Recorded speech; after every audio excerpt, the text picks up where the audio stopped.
Hello বন্ধুরা, নতুন একটা ভিডিওতে তোমাদেরকে স্বাগতম। বুলেট সরোজনী ধারাবাহিকের আরও একটি নতুন পর্বে দেখা যায় যে সরোজকে বাড়ির সবাই অবিশ্বাস করলে সরোজ রণ ও রাগিনী চ্যাটার্জিকে জানিয়ে দেয় সে কাল বিকালের মধ্যে অ্যাশের মুখোশ খুলে দিয়ে সে প্রমাণ করে দেবে সে অ্যাশকে তুলে নিয়ে যায়নি।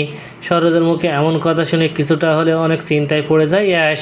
আর তাই অ্যাশ চিন্তাভাবনা করে যে সরোজ তার বয়ফ্রেন্ডের কাছে পৌঁছানোর আগেই তার সাথে কথা বলে তাকে সাবধানে থাকতে বলবে। আর সরোজও ভালো করেই জানে অ্যাশ তার বয়ফ্রেন্ডের সাথে দেখা করে তাকে এই সব কথাগুলো বলে দেবে। আর তাই সরোজ সবসময় অ্যাশের উপর নজর রাখছে। তারপর অ্যাশ ফোন করে তার বয়ফ্রেন্ডের কাছে আর তার সাথে দেখা করতে চলে আসে বাড়ির পিছনের রাস্তায়।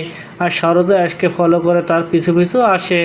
আর অ্যাশ যখন তার বয়ফ্রেন্ডের সাথে কথা বলছিল তখন একটা গাছের আড়ালে লুকিয়ে তাদের সমস্ত কথোপকথন সব ভিডিও করে নেয় সরোজ, যেটা অ্যাশ বুঝতেও পারে না।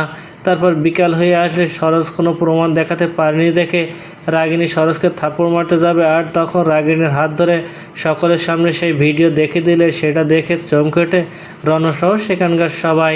তো বন্ধুরা, কী ঘটতে চলেছে গল্পে এবার জানতে হলে আমাদের সাথেই থাকুন। ধন্যবাদ।